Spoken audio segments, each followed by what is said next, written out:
What happened to the printout? Thank you.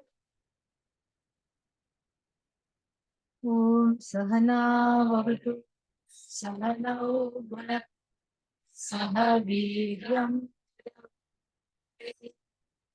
Tasvinavadhitasma Vidvishavahe Om Vishavishavihi. 17 and 18 starts to discuss what happens to the people, to the asuras who have been allowed to go with their asuri vrittis. What happens to them? Because there is a pervasive feeling. What is the feeling?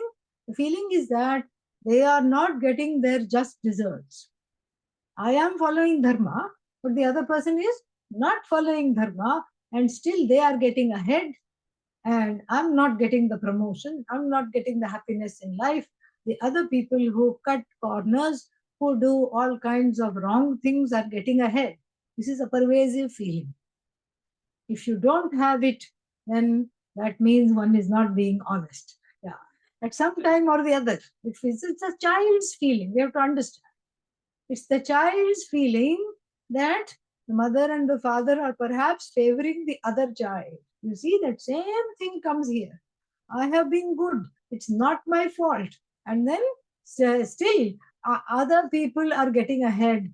I am not getting the good deeds, the fruits of my good deeds. Fruits will come. We cannot hasten the fruit. You cannot hasten the flower to bloom. You cannot say, let's say you go in your yard and you see a rose bud. You have planted the rose tree, you see the rose bud, and it is very, very tight, not yet fully ready to open. And you cannot say, this puja is coming tomorrow, open. Will it oblige? You cannot say, I have to want to give it to my friend, open right now. No matter of how much mantra you chant, it will open. Mantra chanting is good because it will give you peace of mind and you will stop asking it to open. That is the nice thing. But it's not going to open. It's not going to oblige. Why? Because in its own time, it will open. Why will the flower open, the bud open in its own time and not my time? Because there is a law. There is a law that governs this. And we can see this in nature. Why is it not spring in the winter? Because it's not. Spring is during this time. Why can't we have cherry blossom festival in December? Because we can't. It's just not done. It's not happening. Maybe with enough climate change it may. Okay, yeah. I'll have to eat my words. I hope not. But this is this is how it is. It can't. Certain things are how they are. They are not because you want them to be a certain way. And so too in the karma. If you have done good karma, you don't have to carry a board saying, I have done good karma. Look, wherever you are, look. Bhagavan knows. And the fruits of those karmas will come either in this life or in the next life or any time. We don't know when. So you cannot say, to think that somebody else is getting away with wrongdoing is our own childlike idea, childish idea. The elder brother got away with everything. I was the one blamed even though it was not my fault. It's an extension of that thinking. That person was very naughty, naughtier than me. This is the thinking. This is an extension of the same thing. And then instead of local mother and father, we blame Bhagavan and Bhagavati. That is the problem. And since this is the situation, we have to put an end to this here, because here Bhagavan is giving a promise. And if you say, I don't believe in Bhagavan's promise, then what else can we say? We can just say, thank God the retreat is ending. Because the whole Bhagavad Gita is nothing but Bhagavan's promise. It's all promise. Promise, promise, promise, promise, promise. And so here Bhagavan says, this is not your job. Your job is not to give them punishment. Because if you start to even think of giving them punishment, what happens? You become the Asura. The title of Asura shifts to you. Do you want that? No. Sometimes people will say, yeah, as long as I can teach them a lesson. No. Do not choose that. Do not go that route, because the Asuric tendencies start to develop in oneself alone. The more one wants to fix other people. Remember, the whole previous class was about not having a fixation on fixing up other people, and instead focusing on what? Fixing oneself up. Off the fixation of fixing up other people. This is what one has to do. Let go. Let it be. Let it be. Yes, if you are a mother or a father, you can't say let it be. Then you will become like Dhritarashtra and Gandhari. You have to discipline. You have to say these are the boundaries. You have to say this is allowed, this is not allowed. But then you have to also know when to stop parenting. Indian people do not know when to stop parenting.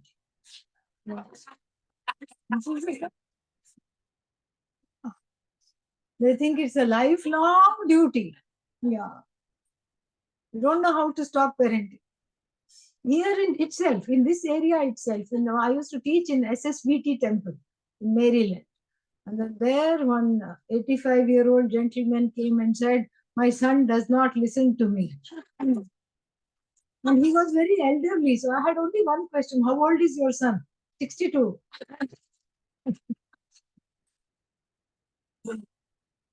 So you have to know when to stop parenting.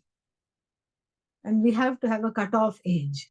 50. Oh, when I'm 50? No, I will not be so ungenerous. When your child is 50, please stop parenting. Please stop parenting. The young people sitting in front of me, their faces are full of dismay. Oh, yo, I'm only 13. 50 minus 13. Oh my God. It's a joke. Don't worry. I'll rescue you long before that. Relax. I'm with you. Stop this parenting fixation. You have to know. You can't keep on telling them what to do. You're starting a chain of dependency, a chain of codependency. Got to stop. So then Bhagavan, that's why Bhagavan says you just put them in the lap of Bhagavan. In whichever way you think of Bhagavan, Rama, Krishna, Govinda, whoever is there, whoever is available, you put them in their lap. Whoever is available, whoever first comes to mind, Devi came to mind, put them in Devi's lap. Who? The ones you want to fix. Tell her, fix them. That's all. And then you have to let go. You don't then micromanage Devi and tell her what to do. Yeah. She won't appreciate that, okay? Yeah. She has many forms. One of them has the tongue out. Beware. Yeah. She's not going to appreciate that. Appreciate micromanaging. She'll say, shoo. Go be a mumukshu. No, don't come and tell me what to do. You put them in the lap of Bhagavan, let them deal with it. Let Bhagavan deal with it. It's not your job to punish. It's not your job to fix. Yes, if you're a mother, father, you have to tell. But other than that, it's not your job to transform somebody. And making that your life's work is the saddest thing that one can choose to do. Really, I feel so sad for such people. Very sad. This is where some asangatvam is needed. So the first mantra I gave today was what? Sthane nididhyasana mantra. Second mantra, asangaham. I am uninvolved. I am Satchidananda who is uninvolved. Asangaham, asangoham, both are okay. Asangaham. Asanga means this is not my job. I'm not involved here. I'm putting my fingers where they don't belong. I let go. I let go. When I let go, I grow. Letting go keeps me from getting low. This is what it is. Yeah. This is the affirmation. This is what you keep practicing. Asanga, letting go. And then why? Because Bhagavan is there and the promise here is this. So tan aham dvishataha kruran. These hating people who kruran, these cruel people full of hatred. Who are they? They are a blot on humanity. Bhagavan says, samsareshu.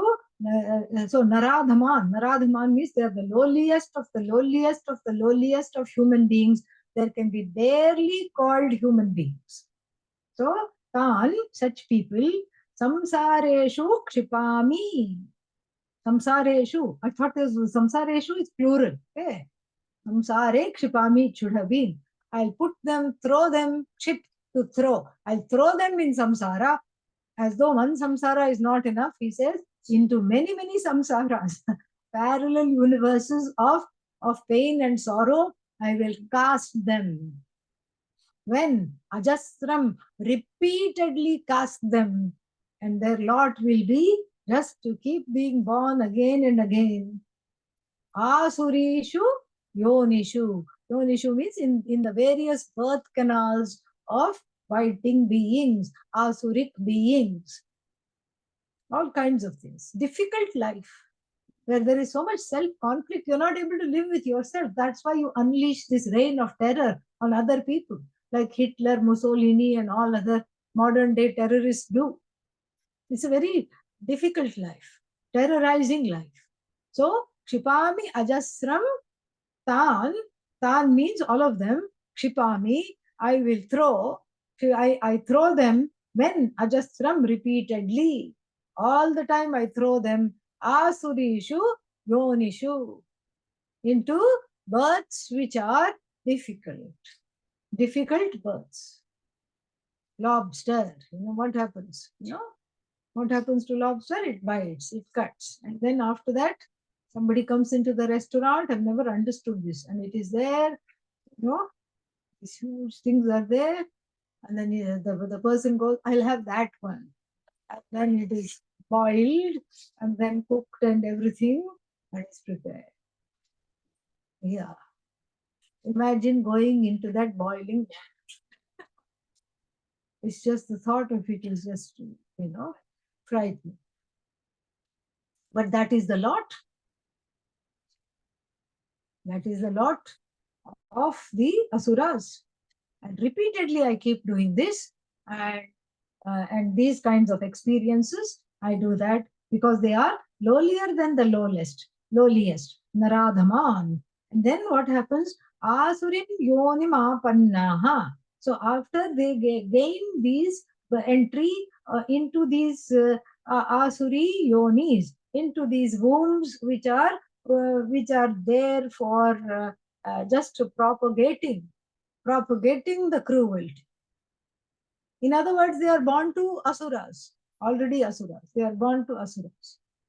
Not like Prahlada, who was born to an asura but wasn't an asura, but they are born to asuras, and then they don't have good self-esteem to begin with. They have a lot of diffidence and self-doubt, self-hatred, and so they are trained by the parents to be asuras. Like they are born in mafia families, and they'll become the next head after this one dies by default. After the father dies, so godfather dies, and then this one, the godson, becomes the godfather. Like this. They're trained in that. They don't have a choice, no way out. Asurim yonim apannaha. What? Janmani. Repeatedly, life after life, not even once. Who are they? Moodhaha, the deluded ones, the foolish ones who made wrong choices. And then what happens to them? Mam aprapya eva. He Kaunteya, O Arjuna. Mam aprapya, not gaining me. What is me? Lord Krishna. It's not just Lord Krishna, not gaining Bhagavan as the truth of themselves. Bhagavan means compassion, tranquility, kindness, sattva guna. Not gaining the sattva guna, not gaining the fruit of this sattva guna, not gaining that oneness with me. Then what happens? They keep repeatedly being born again and again in choiceless lives, choiceless wombs. What is a choiceless womb? Choiceless womb means it is not a place of, you can't sort of say what to do. The lobster cannot say, no, no, no, no, no. I haven't deserved this. Don't do that. Let me be a pet. No, it cannot do that. Choiceless. Similarly, ill-treated first world dogs have it good in this country, but third world dogs, it's like a prey of everybody who is wanting to throw a stone. Rishikesh is an exception. People love animals there. And then when I go for a walk, I dare not make eye contact with any dog. You make eye contact, it's all over. They are all over you. They just stand up and they want to be petted. Not like that. They should have a board on their neck. Beware of super affectionate dog. The calves are also like that. They just come and dash into you. And we know that they're not really showing love that much, but they are scratching their newly growing horns, which feels good when they dash into you, but nonetheless, it's very cute. So, but then they have no choice. No choice. No way to express the pain. And in most places, they are just killed, they are eaten, they are abused, they are terrorized. That is why this is called adho yoni. Not that the animals, anything wrong with the animals, but the animals cannot express pleasure, cannot express pain, very limited expression, and they are vulnerable to abuse. That's why. And then asuri yoni mapannaha, janmani, life after life, mam aprapya, not gaining me, O Arjuna. Not gaining me means not gaining me as the truth of their own self. No dharma is there, nothing is there. And these lives of animal lives is bhoga sharira. Bhoga sharira means you don't get bad karma. You don't get papa. You don't even get punya. If a donkey kicks, will it get papa? No. It has no free will. Even if a donkey kicks a sadhu, then who will you scold? You will scold the sadhu. What's wrong with you? Why are you standing behind the donkey? You will not scold the donkey. Felt like kicking it kicked. It has a freedom of action, but it doesn't have the freedom to refrain from action. That is not there.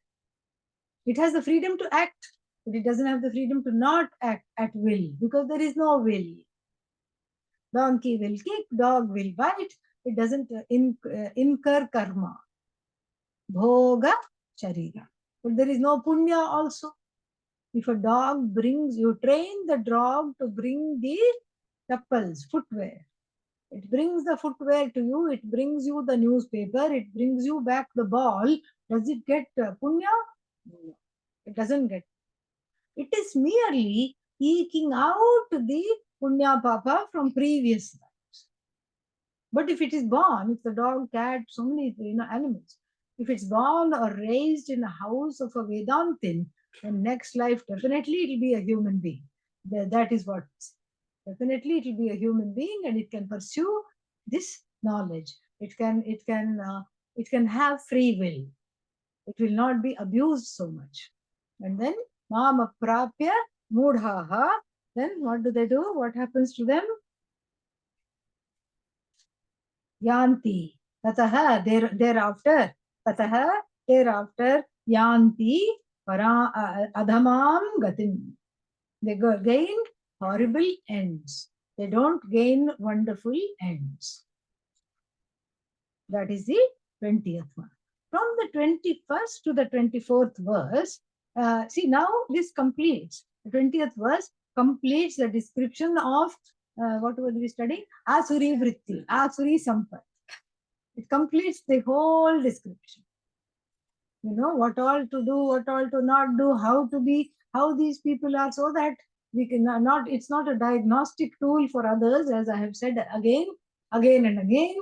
So don't look around. And it is a diagnostic, it's an inward diagnostic tool.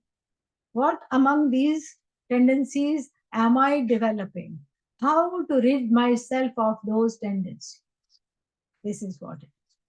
Then all these tendencies took up many, many verses. Bhagavan was very, very eloquent in describing all these verses. There was, kama, bhoga, all these things, cruelty and domination and everything. Here, Bhagavan Krishna in the next verse culls all of them into just 3 things, because all these things we cannot remember. It was fun while it lasted, but who remembers? Nobody. And so, therefore, something to take home. Bhagavan wants a takeaway from this retreat. And what is the takeaway from this retreat? We all love takeaways. We all love practical tips. So, and Bhagavan began by saying that all these people are sent to the realms, the nethermost realms of hell, Naraka. So what is the portal for this Naraka is given here. We have to remember only 3 things. 1, kama. 2nd, krodha. 3rd, lobha. Kama, desire. Krodha, anger. And then 3rd one, lobha, greed. Why only these 3 things? Let us chant the verse and then we'll find out. Trividham narakasvedam नाशनमात्मनः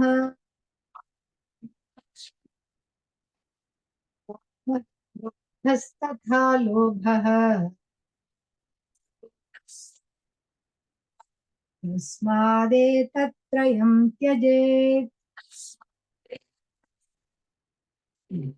Trividham, threefold. Threefold are the gates of this Naraka, not afterlife, right here, right now. If you want to make your life a living hell, then there are 3 gates to making your life a living hell. One of them is kama. This is a downer. Kama means I shouldn't have any desires. Nobody said that. Because if you keep saying I shouldn't have any desires, that means what? That itself is a desire. So first you say I shouldn't have any, I should remove all desires, then you're stuck with the desire to remove all desires. What are you going to do with that desire? Then you have to give birth to another desire to remove the desire for removing all the desires. And then we'll be here in an endless regress, infinite regress. And so therefore, nobody is saying remove all desires. Don't come under their spell. Sarvesham buddhau. Elsewhere in the Bhagavad Gita, it is said, in every buddhi, ragadveshau vyavasthitau. Sanskrit is a rhymey language. In every buddhi, raga and dvesha have already been arranged. By who? By Bhagavan only. It has been arranged. Oh, yippee, I can have raga dveshas. Yes, but read the fine print, which comes in the next line. Tayoho vasham na agachet. Please do not come under their spell. Ragadveshas given, yes, in every buddhi. You can see that even in a small child. Somebody other than the mother or the father, whoever it knows, carries it and it screams as though it's being tortured. It cries. And then so, tayoho vasham na agachet. Do not come under their spell. Tauhi asya purushasya paripanthinau. These are the enemies of the person who is ready to embark on a program of emotional maturity. Spiritual growth is emotional maturity. Same thing. So, therefore, Trividham Narakasya Dwaram Idam. So, Trividham means threefold are the gates to this living hell. One is kama. What kind of kama? Unbridled desires, unmanageable desires. A desire that you cannot console yourself and say, okay, I cannot have it. I want it, but I cannot have it, and I'm okay not having it. That kind of a desire. Pujya Swamiji called it binding desires. Binding desires are there, and binding means without it, I'm not okay. When they trap one and lead one naturally to do things that one should not be doing, cut corners, ends justify the means. This time it's okay, next time I'll be better. But then next time also the same thing. Next time also we'll say the same thing. This is what every pickpocket says. Yeah. First time it's okay. Second time it's okay. Third time, well, I didn't get caught. Maybe I'm supposed to do this. So start thinking like that. Maybe I'm supposed to walk on the path of adharma because I find myself walking on the path of wrongdoings. No. So then that is kama, unbridled, unmanageable, binding desires, not the desires you have, but the desires that have you. This is how to do that. Not the desires you enjoy and manage, but the desires, in fact, which manage you. This is the kama. Then krodha. Krodha means calmness, tranquility. Just checking, yeah. Sometimes you have to check up. Calmness. See, if anybody was sleeping, they would have gone like that. Yeah. So, krodha means unmanaged anger. Anger comes. Anger is there. First it is my anger, because the ahankara has joined the anger. The identity I has joined the anger. So I identify with the anger and give it more ghee. Like giving ghee to the fire, it burns more. If I have a problem with anger, I have to lay it at the altar, which we just said everybody should have. Everybody should have a simple altar, at least. It can be as elaborate as you want, but a simple altar is important. Everybody should have. And then that at that altar, I just let it be. I can see when I pray at that altar, I understand that this anger is also part of the order. Sthane doesn't mean I'm justified in getting angry. No. That the anger is there is appropriate. It is sthane, it is given. The ways to manage it, given. The ways to override it, given. The ways to grow out of it, also given. But right now we are thinking about the first thing, which is anger. Anger comes. Anger given. So what to do when the anger comes? Scream, yell, and terrorize the whole place. Tear up the whole place. No. What to do instead is to go to the altar. Don't destroy the altar. You can just see that this anger is connected to something which is not the present situation. Oh, but I want it to be connected to the present situation. It is not. It is a bubble from the hurts and pains of the past, which you have not examined. That's why it's called the unconscious mind by Freud. And even though Freud gets the credit for coming up with the term unconscious mind, Gaudapadacharya, the great grand guru of Adi Shankara, should be credited. He was the first one who says, Sakashayam Vijaniya. When you look at the mind, know that there is one part of it which is like kashaya, sludge. Praptva na vichalagets. Don't go into analyzing where did this pain, hurt, sorrow come from. Work with it, but it doesn't help. Process it all right, but it doesn't help to say, okay, what happened, what happened in this life, what happened in last life, it is a useless. So this unconscious mind, the anger has come. That's why it's unconscious, because I'm unconscious of it. Now that it has come in a huge volcano, then what to do? I have to sit with it and see that there is a reason that belongs to me, nobody else.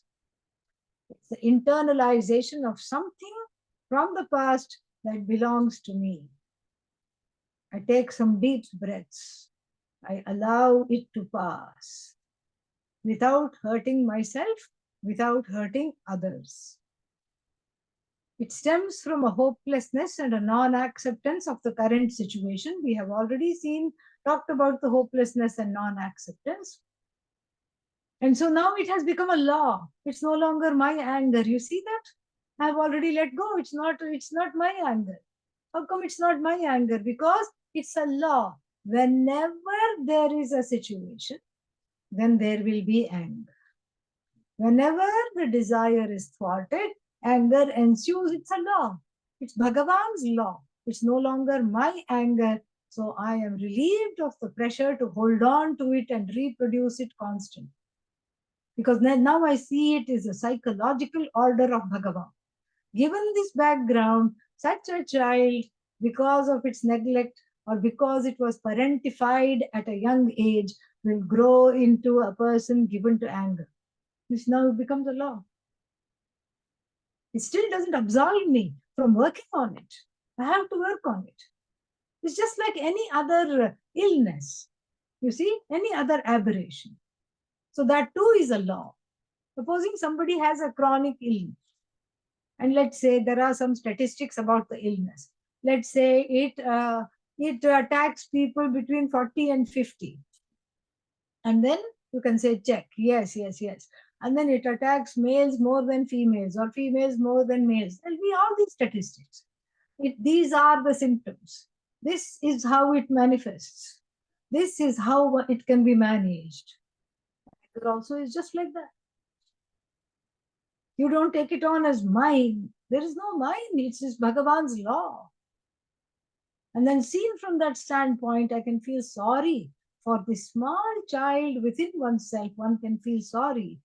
And here is where a hug is really needed. Yeah, don't say namaste to the child. It needs a hug. Yeah. So you have to hug the inner children. That's what you have to do. And then that it needs a hug. It needs to know that you, the adult, is there for it. Even though the primary caregivers dropped the ball, they may not have been there because they were busy or whatever it is. But you are here for this child. You have to grow up this child. This is how to work with the anger. You have to be the adult. You have to not, identify with the child and its own distress. This is krodha. Lobha. Lobha is an extension of kama. Kama on speed is lobha. I already have, but I want more. That becomes what? That becomes a pipe chasing, what is that called? Pipe dream, chasing a pipe dream. And so I don't do that. And then, so these three, if they are managed, the one doesn't become an asura, thank God. Very simple things to remember. What are the three things? Lobha, very good. Smart, therefore, etatrayam, these three, yaje, give it up. Yeah, give it up right here. Don't take it back home. Okay, leave it. When you wear your chappals, leave it outside. Leave kama, krodha, lobha outside. That's what it is. That's what is suggested here. Etair vimukta kaunteya varaistribhirnaraha चरन्त्यात्मनः श्रेयः ततो याति परां गतिम्. Etaihi, by these three, vimuktaha, freed of these three. What are these three? Kama, krodha, lobha. Then, what are they? Tamodvaraihi, the gates of darkness. The three gates of darkness, what happens to the person naraha, the person acharati. Acharati means starts to behave more like himself, herself. I love this. Acharati before was not acharati. was not behaving, misbehaving. Now what? Behaving more like once. See, after getting upset, after getting angry, what happens? There is a kind of a calm. And the person will say, oh my God, I don't know what happened the last few days, few weeks, few lifetimes. I, now I finally feel that I am more like myself. I have been restored to myself. He knows this, except the Asura. But here we are saying we have come out of the gates of Asura Sampat. We have let go of the Asuri Sampat and the gates of the living hell. And we are coming now to the land of the other people who are living. Yes. And then they are living happily because we have stopped terrorizing them. So this is a new look. Oh, the world is so much brighter because I'm not eclipsed by my fear, by my anger, by my desire. I'm not eclipsed. The world looks much nicer because I don't have an agenda for it. There's a very nice story by that. Oh, what was his pen name? Was Saki. What is this? What was that writer? Uh, I don't know the name. You can look it up. Not now. Okay, don't Google anything now. I forbid it. So he wrote a very beautiful story of a young man, young child who was taking care of his grandfather who was bedridden. And then 1 or 2 hours a day, even though he was taking care of the grandfather, he would just go out in the world, in nature, and play. And then they lived by the pond, a nice big pond. And in that lake, pond, whatever it was, a body of water, all kinds of wild birds would frequent. The blue heron, the swan, other water birds, the ducks, everything. And he had names for all of them. He would play. They would splash water on him. He would embrace them. He would do all kinds of things and then come back and narrate it to the grandfather.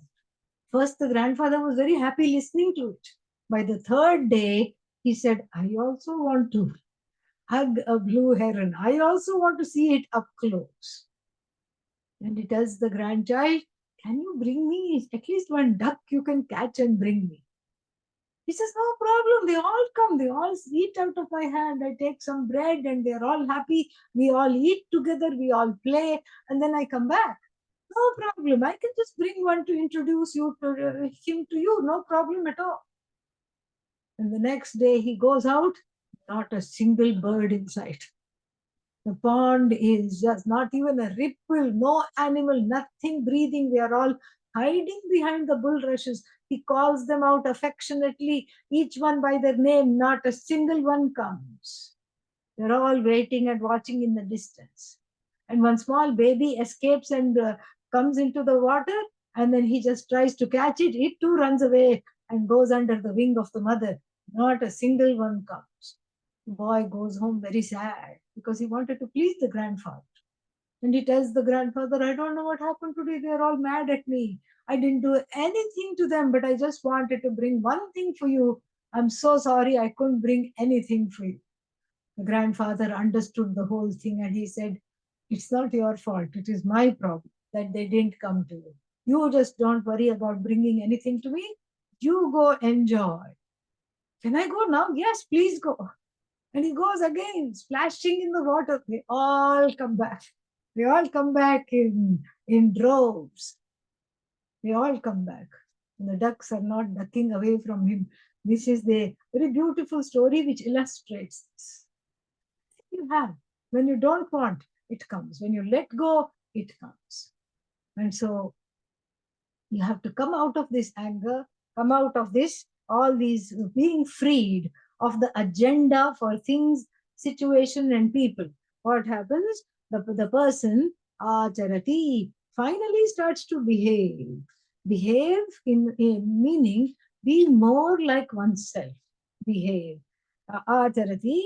And then what happens? Then when you behave and when you are restored to yourself, the desire for moksha, desire for shastra, desire for satsang, desire to be around people like you, desire to elevate the kinds of thoughts that go in the head, the kinds of desires that go in the head, the desire to be more compassionate, more accommodative, naturally comes. So these addictive desires, when they are let go of, then the natural desire to be free of the addictive desires forever naturally preoccupies the mind.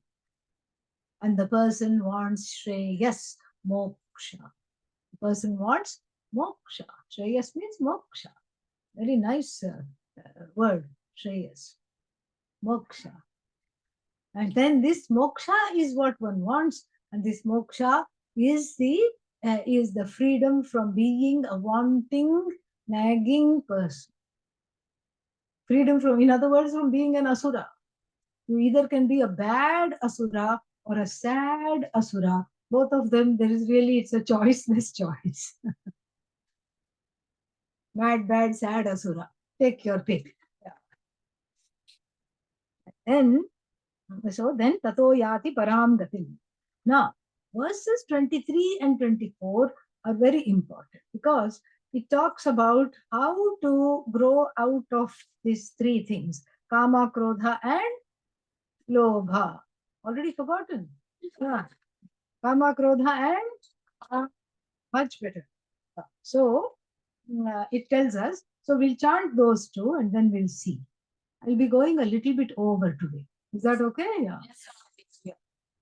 यशास्त्रविधिमुत्सृज्य वर्तते कामकारतः न स सिद्धिमवाप्नोति न सुखं न परां गतिम् तस्मात् शास्त्रं प्रमाणन्ते कार्याकार्यव्यवस्थितौ ज्ञात्वा शास्त्रविधानोक्तम् कर्तुमिहार्हसि ॐ तत्सत् इति श्रीमद्भगवद्गीतासु उपनिषत्सु ब्रह्मविद्यायां योगशास्त्रे श्रीकृष्णार्जुनसंवादे दैवासुरसम्पद्नाम षोडशोऽध्यायः. So, yaha, the one, Shastra Vidhim Utsrijya, giving up the mandates of the Shastra. Shastra here means Veda. Giving up the Vedic mandates. The Veda is divided into two portions. The first portion is called Karma portion, Karma Kanda. Kanda means half portion. The second portion is called Jnana Kanda, the part that talks about oneself as one with the whole. What is the relationship between the Karma Kanda, which tells you what to do and what not to do, and Jnana Kanda, which drops all the do's and don'ts? What is the relationship? At first outlook, we think that there is no relationship at all. The first portion of the Veda ratifies the fact, validates your kartritvam. You are a karta. You have to be responsible. You must do this. You must not do this. Satyam vada, dharmanchara, swadhyayat, ma pramadah. All these things. The first portion of the Veda makes you a karta. The second portion of the Veda says what karta, what bhokta. First portion of the Veda says accumulate karma. Because why? You need punya. Why do you need punya? You need punya to have a happy life. The second portion of the Veda says you are free of papa and punya. You are above papa, above punya, beyond papa, beyond punya. What punya, what papa? For the person who says, I am not a karta. If you say, this is not my bank account, then after that what? It's not your bank account. You cannot keep on looking for the balance because there is no balance. Why? Your money is my money. Now remember, we have said that. So So therefore, if you've given away, let's say you've given away, then what is the word? Then you cannot say, let me look at the account. It's not yours. Doesn't belong to you. Here, Papa Punya is given away. Given away means removed from the head in the light of the knowledge that I am the whole, that I am not the agent of action and I am not the recipient of action. I am that in whose presence all actions are blessed, but I do not reap the results of the action. This is the knowledge. In that knowledge, there is nothing else that happens, there is nothing that comes, there is nothing that goes. It simply just is. So therefore, look, it's completely opposite, correct? And then what else? The first portion of the Veda says you need to be good, you need to be doing things, you need to be following the rules. Second portion of the Veda says, Ko vidhihi, ko nishedhaha. What are the injunctions? What are the prohibitions for a person of knowledge? The person of knowledge has no rules at all. What happened? This is like a schizophrenic, text. The Veda has got some kind of a split. One part doesn't speak to the other part. That is just at the first look. But when we look deeply, you see that the arrangement is very, very, very beautiful. Don't worry about the words here. We can do that later. Just listen to this portion. So it's very, very beautiful. In the beginning, everybody is a baby asura because full of wants, full of desires, and without the GPS, Guru Paduka Stotram, okay? Without the GPS to negotiate around these desires. I have all these desires, but no roadmap. How to go? Because other people also desires are there. Just like in the roadmap, other traffic also you have account for. Here I have got the desires. I have this drive. I want to do things. I want to go places. I want to get some things at the cost of you. Sometimes I want to, suppress everything and do this. But then I don't have a roadmap of what is allowed. I may bop somebody on the head and say, shut up, sit down, this is mine. And then I may feel very jubilant. Yeah, see, I put this fellow down, literally. And then what? Somebody does that to me because it's, after all, a food chain. Oh, yeah. Somebody more asuric has to come and then take this person out, and then I will not like it. So the first portion of the Veda is there to teach the roadmap of how to negotiate a fulfilling of the desires. Why wait? Why not say give up the desires? Because these baby asuras are not willing to listen. Nobody is willing to listen.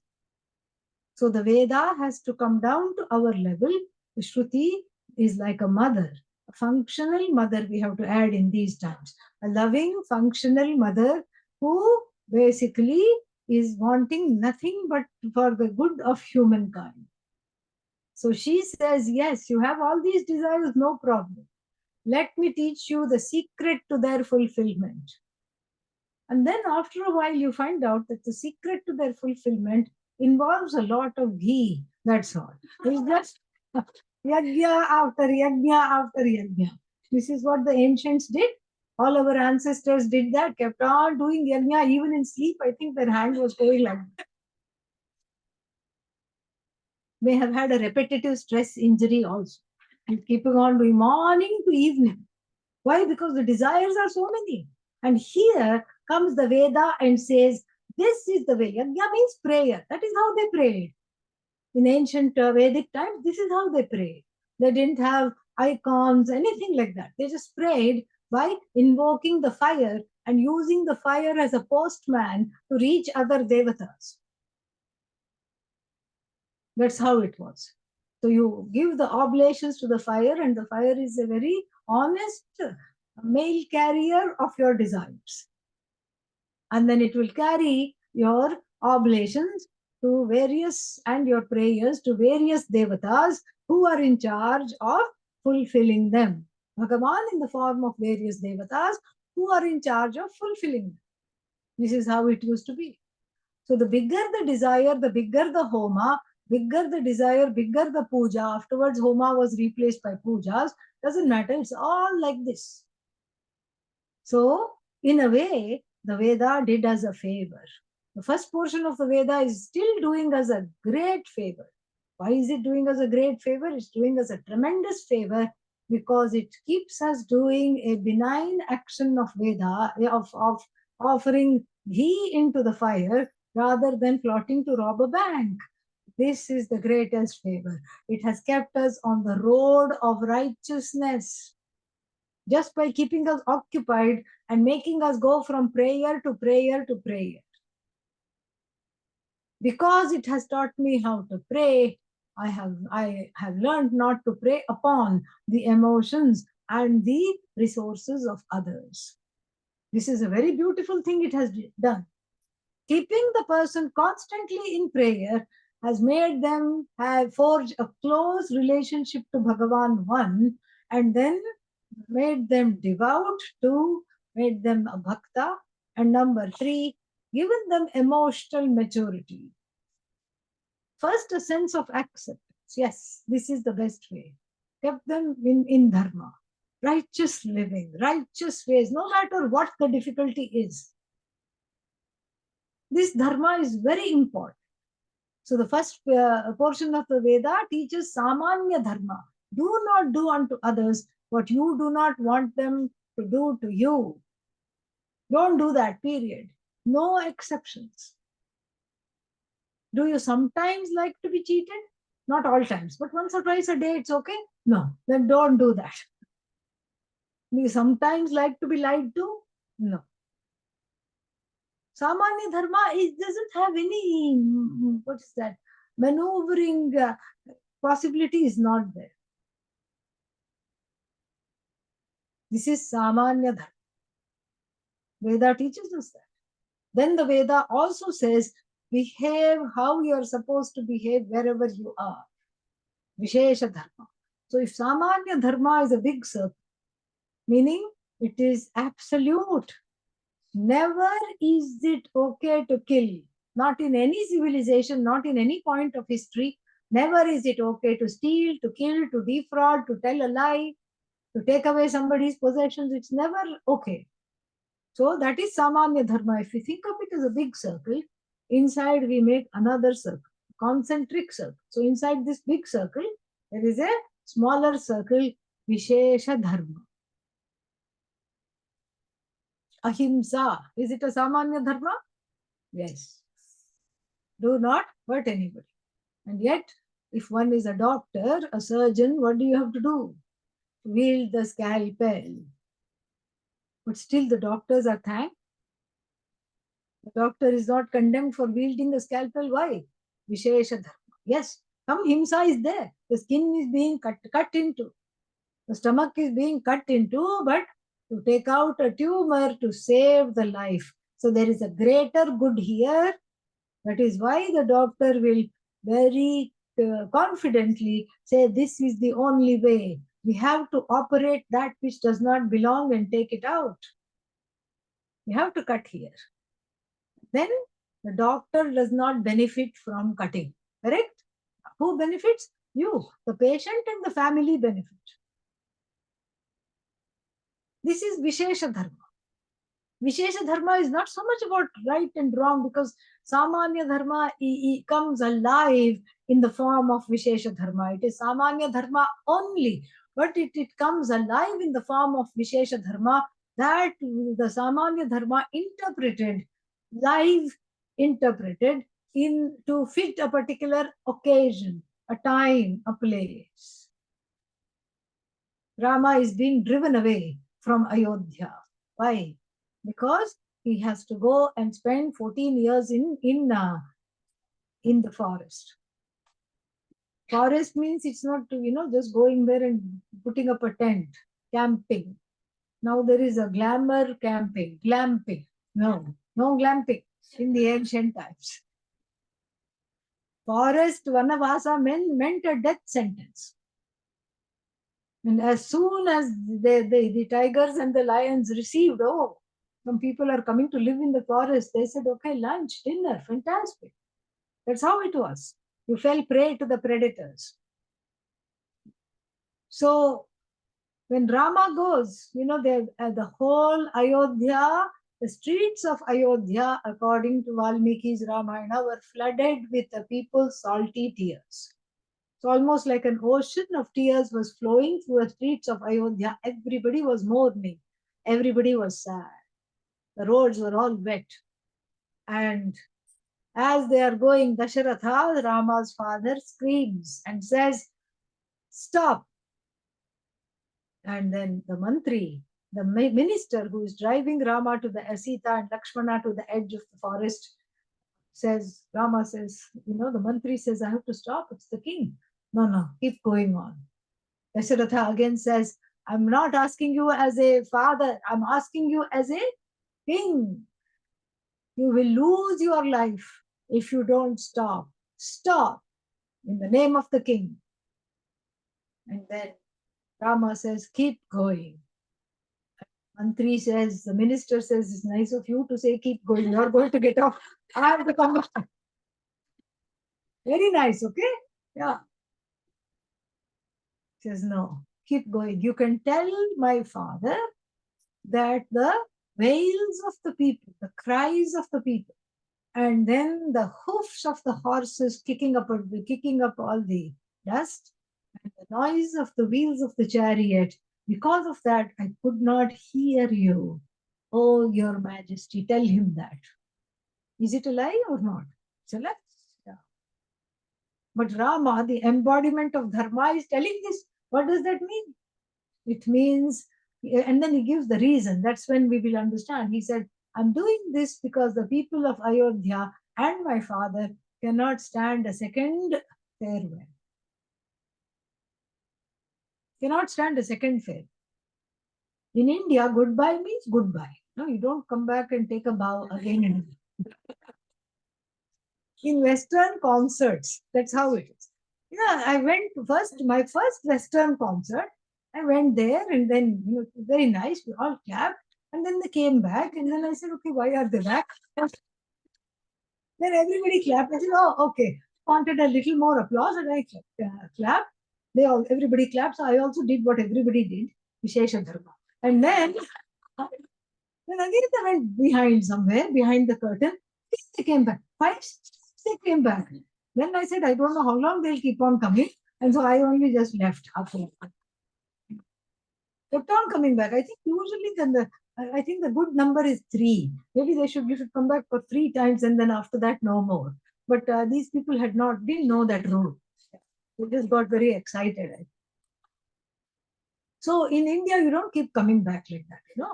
Indian concert, everybody, everybody gets one shawl and then everybody gets one, little whatever memento, and then they all go away. They take a bow and go away. That's all.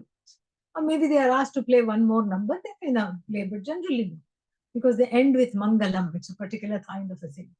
So then, so here, keeping on coming back, keeping on coming back. You don't do this. So Rama says, the people of Ayodhya and my father cannot bear another farewell. It's already so sad. Therefore, tell him a lie.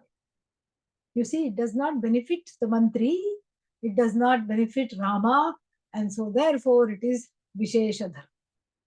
It is okay because even though Samanya Dharma is there, but inside Samanya Dharma, it is an interpreted Vishesha Dharma. I went to a hospice near Rishikesh to see the people there. And then there was a lady who said, please cure me quickly. And people are not in hospice to be cured. And we knew she had advanced stage cancer. But before I saw her, her son and daughter-in-law came and said, she is not ready to accept. Please don't tell her that she has only 1 month more to live. I didn't tell her. They also did not tell her. But why? Not because they are benefiting from it. It's to keep her in a good place at the end of her days so that she can spend her time anxious, worried, and full of tears and angry at God. Why should she do that? So this is Vishesha Dharma. Now we have one circle, then we have one more circle, then draw one more circle inside. It is dharma. The third circle is still, see, all of them are still in Samanya Dharma. And within Vishesha Dharma, within Samanya Dharma, a subset of Vishesha Dharma is Swadharma. Swadharma has two components. One is, what is there? Why am I born? Why am I in this body and not in that body? Why do I have these skills but not those skills? There is a purpose. Everything has a purpose. Nothing in this universe is without purpose. We should remember that. If there is a feeling of uselessness, this must be remembered. Nothing in this universe is without purpose. Every single thing has a purpose. What to talk of this beautiful human body, mind, sense complex? It is also endowed with a purpose. And that purpose may not be one big grand thing, magnum opus, no such thing. It could be many small things. I love, Milton's Paradise Lost. What does the last line say? They also serve who only stand and wait. That is the purpose. They are also a being of service. Some people's purpose are very grand. They come in the newspapers every day. They are prime ministers and presidents and heads of state. Some people are celebrities. They are famous. They are entertainers. They help us laugh. They help us feel good about ourselves by just immersing in their music or whatever they do. And some people are chai walas. They have to just, have to means that is what they do best. Maybe that is what it is there for them to do. Sometimes they become prime ministers. Yeah. Sometimes it is like that. It's not lowly. Even the person bringing tea can infuse their job. If they are happy doing what they are doing a bigger purpose than just bringing tea. They're helping spread a certain happiness. They're doing that. It is just wonderful. It's like a machine. This I have spoken many times. A machine has certain moving parts. The piston will be going like this, like this, like this. But the nut has to stay in place.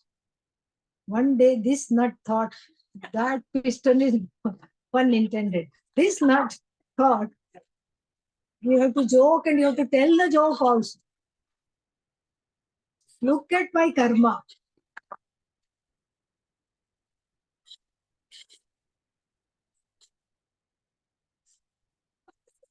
So there is the nut and bolt, and then what else is there? The piston. The nut, this particular nut one day thought, oh, that one is going like this, like this. I'm just to stay in one place. How boring. What a life. I need to bolt from here. What is this? Why am I here? Yeah. And it tried. It was all very tight. Clockwise, nothing happened. Then it put all its effort and went, whoa, success. Woo. I'm moving too. Ooh, what a, yeah, the whole thing fell apart. That's why it's called a nut. Very nut cut. Yes, so it's what it is. Naughty nut. Its job is to stay in place. It's upholding the whole thing. It doesn't know how important it is. That is our fate. That is our life. Whatever one is doing, one doesn't want to do. Whatever somebody else is doing, I want to do that. Crazy. This is crazy. So this is the first component of Swadharma. Is what is my purpose? And then this purpose is sometimes, it takes a long time to understand. Not because it's not clear, but because we have resistance. There is blocks. The purpose is staring in the face without blinking. And then I just say, talk to the hand. Don't talk to me. I'm not ready to look at you. I'm not ready to embrace you. I don't want this purpose. So one is fighting against what is inevitably needing to be accepted, needing to be embraced. That's why it looks like Swadharma takes a long time to find out. Let it take a long time to find out. As long as I'm doing what I'm supposed to do, it will express one day or the other. And it need not be like a big magnum opus. It need not be this big symphony. It can be unfinished. Somebody else can take it up. There is a beauty in even Beethoven's unfinished symphony. There is a beauty in that. Let somebody else finish it. Doesn't matter. Maybe my job, maybe my dharma here is to just start something and let people take it over. It's okay. So this is the first component of Swadharma. The second component of Swadharma is doing what needs to be done in the here and the now. This is all about roles. Does one have parents? Check. Yes. Or one had parents or one has parents. There are certain duties to be done. One has friends? Yes. One has employers, employees? Yes. One has spouse? Yes. One has children? Yes. If yes, then there are certain duties needing to be done. One is a neighbor, one is a citizen, one is, so many things. Multiple roles are there. One has to learn to play those roles with finesse. This is the second aspect or the second component of Swadharma. And this has to be mastered. I play the role because I know I am not the role. And in order to know I am not the role, I should know who I am. And the ultimate answer to that who I am is Satchidananda. But I don't know Satchidananda, so what do? I say I am a bhakta. This is why without bhakti, there is no mukti. I am a bhakta. I'm related to Bhagavan. That's why the altar. That's why the daily practices. Very important. I'm related to Bhagavan. That is my identity. I have to mint and reforge my identity first as a devotee. Then I become a devotee son, devotee daughter. It's very different than just being a son and a daughter and identifying with that. Then I become a devotee spouse, devotee mother, devotee father. Then it is safe because I'm not confused about my identity. So I don't subsume my identity into somebody else's needs and wants and become a doormat, nor do I become a control king because of my own insecurity, because being one with Bhagavan as a devotee makes me secure enough to fulfill all the roles without any problems. Like our stock example, what is that? The actor, a highly paid actor playing the role of a begging man. The begging man is kicked where? In the movie. The begging man is crying in the movie. Actor is not crying. Begging man is crying. The role is crying. Actor is not crying. In fact, while even the beggar is crying, the actor is feeling good. Maybe Oscar, yes. I think I'm looking at an Oscar over here. I'm doing very well. Inner space. There's no outer space. The body of the beggar is the body of the actor. The mind of the beggar is the mind of the actor. The whole beggar is nothing but actor. But is the actor a beggar? Oh, actor knows very well. I can take off the makeup of all this and these tattered clothes. I can take off the beggar makeup, beggar clothes, beggar avatara. I can take off. Then go to my house where? Beverly Hills. And sit in the garden under an umbrella, some kind of thing, with the drink which has its own umbrella. And enjoy the evening, leaving this stupid plot of this stupid movie completely behind. He knows there is an inner space. That's why he's able to do the role very well. Same way we have to do this. This is the second aspect of Swadharma, performing the roles with finesse and without gathering the dust of the roles onto oneself. The role is identified with the person. The role is dependent upon the person, but the person I is independent of the role. Who am I? Bhakta.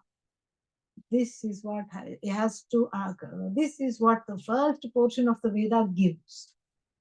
And it takes sometimes a lifetime to understand that because of the force of the recalcitrant desires, intractable wants. It takes a lifetime to get this maturity. But definitely one day will come, either in this life or in another life, where one asks the question, is yajna all there is in my life? Is this just about, is my life just a series of fulfillment of wants? Is that all there is to life?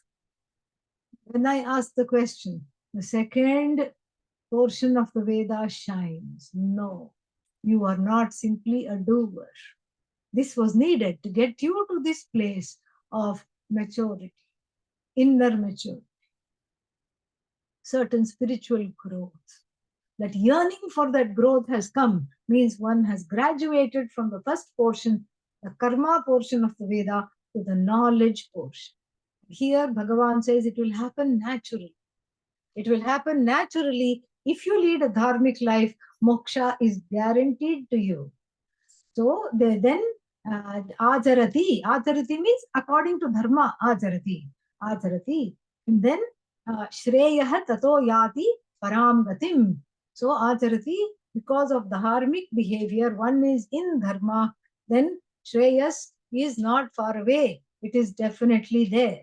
Whereas yahatu, whereas shastra vidhim utsrijya, having given up the do's and don'ts of the Shastra, not minding the anger, not minding their duties, not minding anything. So the one who only lives for the sake of desires and desirable objects, then what happens to them? Not very good things, okay? Yeah. Nasa siddhim avapnoti. They don't get any success in this life. Na sukham, not happiness, nor even the moksha. What to talk of other lives? In this life itself, they are a big fail. They are losers. They lose out on everything. They lose out on their own goodwill for themselves. They lose out on other people's goodwills. They are very lonely. Dictators and terrorists are very lonely people. Why? Because they have killed everybody around them. Of course, they'll be lonely. How else will they have companionship? If you find fault and of everyone around you, lonely, insecure bullies they are. And so there is no hope for anything. There's no hope for happiness, because the happiness that is gained by snatching things from other people is a very, is a very short-lived happiness. Because you can't live with yourself. And then even if you can live with the fact that one has snatched, then one has to feel guilty and upset about guarding it from others. This is the problem. And so, tato yati parangatim, the first one, the one who goes along with the Shastra, along with the pramana. Pramana means the Shastra is a means of knowing something we don't know. Even the Karma Kanda, that there is papa punya, that I will do this and then get good karma, that these actions are bad. It is the Shastra tells us. It is a means of knowledge, so it has to be respected as a revelation of Bhagavan. I don't try to correct it or override it. And then when I respect it and follow it, there comes a time when I do not need it at all. I can let go of it. And then tasmat, therefore, shastram pramanam te. Shastra is the authority. Both the first portion and the second portion, it's the authority where karya akarya vyavasthita, in the matters of knowing for sure what is okay to be done and what is not okay to be done. In the matters of learning dharma, the Shastra is the final authority. Shastra tells you, Satyam vada dharmanchara swadhyaya anma pramadaha. This is the first valedictory speech in history. Given by the Acharya to the students in the Taittiriya Upanishad, it comes. And the Acharya says the final speech before the students are let loose in society. They're graduating from Gurukula. So before the students are let loose, the teacher has a reputation to protect. So the teacher says, speak the truth always. Reminders of everything. Dharma. Dharmanchara. Follow dharma. Don't forget to study your own Veda. And then another very nice one. Acharyaya priyandhanamakhritya prajatantum ma vyavachhetsi. So in the olden times, the student would study for free, but then they had to go to kings and big rich people and then get some money to give to the Gurukula. And they would give. It was a established practice. So, but here it says, make sure you redeem the debts of the Gurukula before you get married, because the Shastra knows once the person gets married, no donation is forthcoming. Yeah. So, because you have to ask somebody, and then you have to ask other people and everything. So, therefore, here Acharyaya Priyandhanam Akritya, giving the money to the Acharya, then you please go get married. That's why even today in the marriage invitation, in traditional families in South India, it will say with the permission of the Guru so and so. That Guru would have not even met the bride or the groom. The Guru is blissfully unaware that they have to put it. Yeah, they'll send some money to that ashram. They'll say, okay, because this is still followed. This is still followed. With the agya of this Guru, they will put it. It's a beautiful culture. It's just amazing. That's how the institutions were upkept. You paid forward. You paid for the next set of students. You did not pay for yourself because it was already given.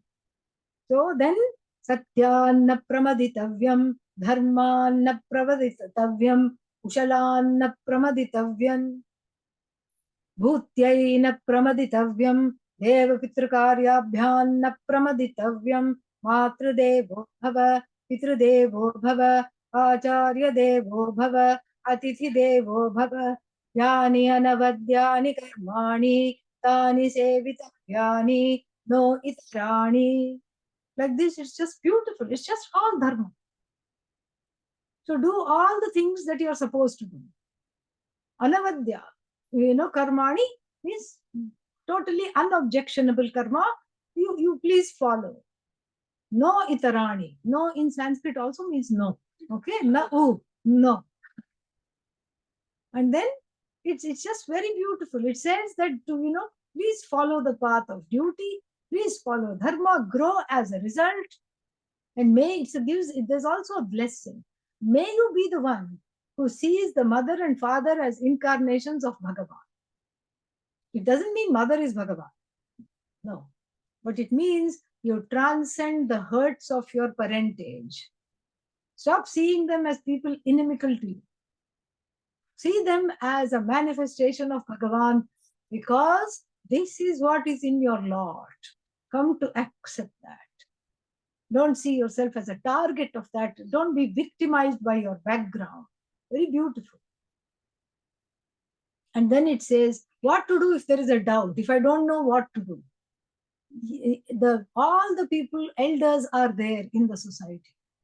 Whoever is your role model, and call them. Make some time with them.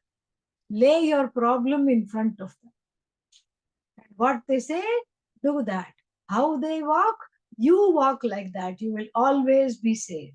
It's just so beautiful. This is all this dharma. And this dharma, one studies and one understands this, and one becomes dharma. Dharma becomes them. Pun intended. They become one with dharma. And so we cannot afford to not have dharma, because dharma is the greatest antidote. Dharma means samanya dharma, vishesha dharma, swadharma are antidotes to asuri buddhi, asuri vrittis, asuri sampat. It's antidote to from becoming an asura. It's a protectant. That's how one lives. Even the smallest thing one does not do. One becomes like Dasharatha. Dasharatha, the father of Lord Rama, gave 2 promises to Kaikeyi. Who was this Kaikeyi? Yeah. So, and then she was the elder wife. And then what did she do? He gave the promises because she was a great warrior. She had driven the chariot in one hand, and in the other hand was holding the axle of the chariot, which broke, because if the chariot turns over, the war is lost. So she was really, she was the reason why Dasharatha was victorious. And then he was so moved by her loyalty and her love for him, he said, you can ask for two things, any two things you want. She says, I'll take a rain check. Why do I need anything? If I want, I'll ask. I don't need anything from you. I'm happy. And truly, she loved Rama like her own son. She was very happy. Very, very happy. Until the day of the coronation. She flipped. 1 minute he left her choosing saris and jewelry for the coronation. In another minute she was in the anger management room. Opa Bhavanam. Every house should have that, yes. If you say, I don't have a place for anger management room, then have an anger management corner.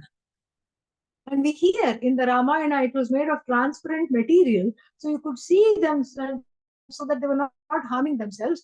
But then we saw Kaikeyi take out all her jewelry, throw it, undo her hair, and then just let it go like that. And she was kicking, screaming, ranting, raving, crying. And then everybody tries to go to console her. Nothing happens. She has become an asura. In 1 second, she has become an asura. And then finally, Dasharatha goes and she says, only two things will assuage me. Let my son become the king. Send Rama to the forest for 14 years. Because 1 or 2 years, maybe there were some, tigers with digestive gut issues. So they don't eat. 14 years, definitely, yeah. So, tigers on intermittent fasting could be.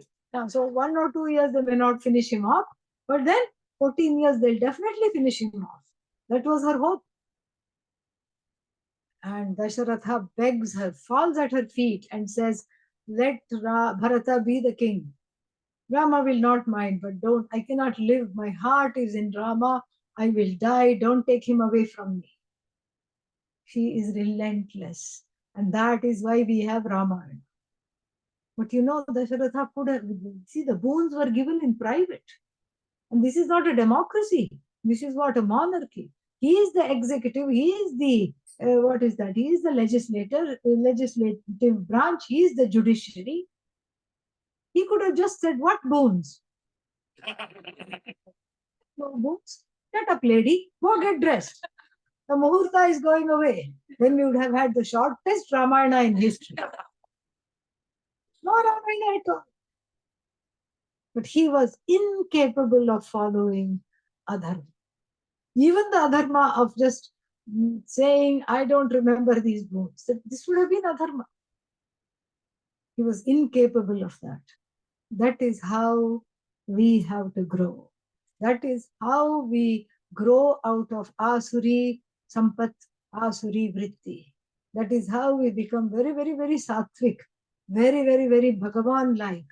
And then from there to understand I'm non-separate from Bhagavan, no different from Bhagavan, is just a shoe-in for every mumukshu, for every jignasu. It's just a shoe-in.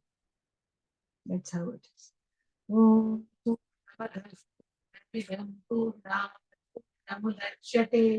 पूर्णस्य पूर्णमादाय पूर्णमेवावशिष्यते शान्ति शान्ति शान्तिः हरिः ओम् श्रीगुरुभ्यो नमः हरिः ओम्